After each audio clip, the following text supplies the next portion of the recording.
Yo, what up? This is OG Payat ng Brown Pride Crib TBS 13, Campo del Fuego Connection, Las Piñas side, at syempre TikTok Connection. Ayun, a big shoutout sa inyong lahat. At syempre, nandito na naman tayo para sa isang tanong-sagot ni OG Payat. Ayan, sa lahat ng mga gusto magtanong mga kapatid, diretso mag-comment lang kayo dito sa YouTube channel ko, dito mismo sa YouTube channel wag sa Facebook, wag sa TikTok. Okay, basta dito sa YouTube channel ko kayo mag-comment para mabasa ko at doon na ako magbabasa ng mga comment na tanong na pwede ko sagutin. Okay, syempre, bago ang lahat, ayun, maraming salamat sa lahat ng mga nag-sponsor sa akin. Thank you very much.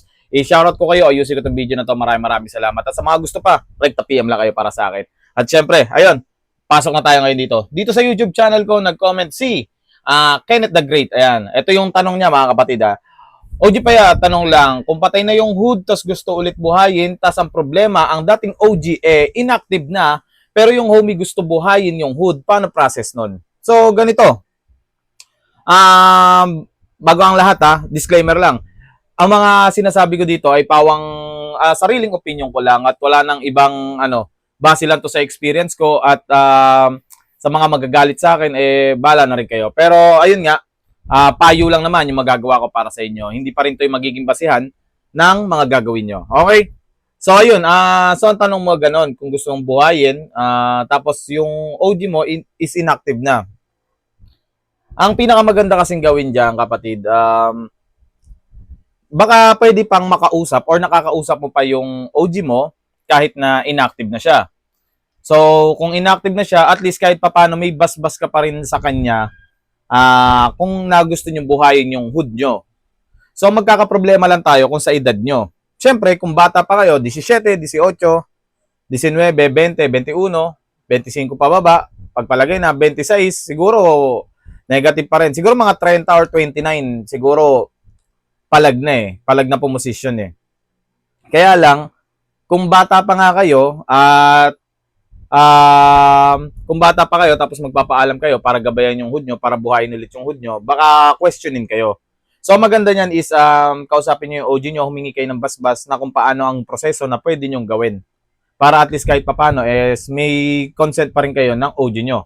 'Di ba? Hindi lang yung basta-basta kayo magdidesisyon. Ngayon ganito, kung halimbawa naman na yung OG nyo is ayaw na makialam, is ayaw niya na talagang hindi nyo na makontak, ayaw niya na makisali sa mga gantong usapin, isipin nyo kung saan kayo naka-connection noon.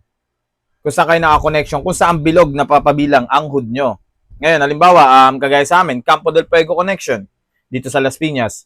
Ngayon, sa Campo del Fuego, may mga hindi naman 5, madaming hood na nakabilang dyan, 13 ata. So, ayun yung bilog. So, pwede, yung namumuno sa connection nyo na yun, doon ka magtanong ng pwede mong gawin. At anong hakbang ang pwede mong gawin para buhayin ulit yung hood nyo. Basta wag na wag nyong iba-bypass yung OG nyo. Okay? Kasi malaking kabastusan yun at kawalan ng respeto. Kahit galit kayo sa kanya or kung ano pa man, at least na ipaalam nyo sa kanya na ganon. Kasi hood pa rin niya yung binubuhay nyo. Ganon. Ngayon kung mababypass kayo sa kanya, re-recta kayo sa connection nyo, para kasing nakakabastos ang dating nun. So ngayon, kung wala kayong connection na bilog na kinabibilangan, pwede kayo rumekta sa roots nyo kung saan nanggaling yung OG nyo. Yung OG ng OG nyo. Ngayon, pag wala pa rin yung OG ng OG nyo, yung OG ng OG ng OG nyo. Para ganun, dugtong-dugtong kasi yan. Doon kayo pwedeng humingi ng gabay kung ano ang pwede nyong gawin. So, ayun lang. Sana nakatulong kahit papaano yung tanong ko. Ay, yung sagot ko para sa inyo. Pagdating sa proseso, hindi natin pwede sagutin niya kasi medyo privacy na yun para sa ating lahat. Okay? So, ayun lang. Maraming salamat sa napakagandang tanong na to. At syempre, ayun, this is OG Payat ng Brown Pride Crib. Ayun, subscribe na kayo sa YouTube channel ko. At syempre, at bagong labas namin, ako'y TBS at saka True Brown Style 13 by OG Payat. Alam niyo na. At kita-kits tayo sa December 18, Las Piñas side Christmas party. Okay, huwag kayong mawawala. Okay, sa mga wala pa ticket, rekta PM na kayo sa akin para bumili. Okay, comment na kayo dito ng mga tanong nyo. Dito sa YouTube channel Wala nang iba, sa YouTube channel lang. Maraming salamat. Now, peace. I'm out.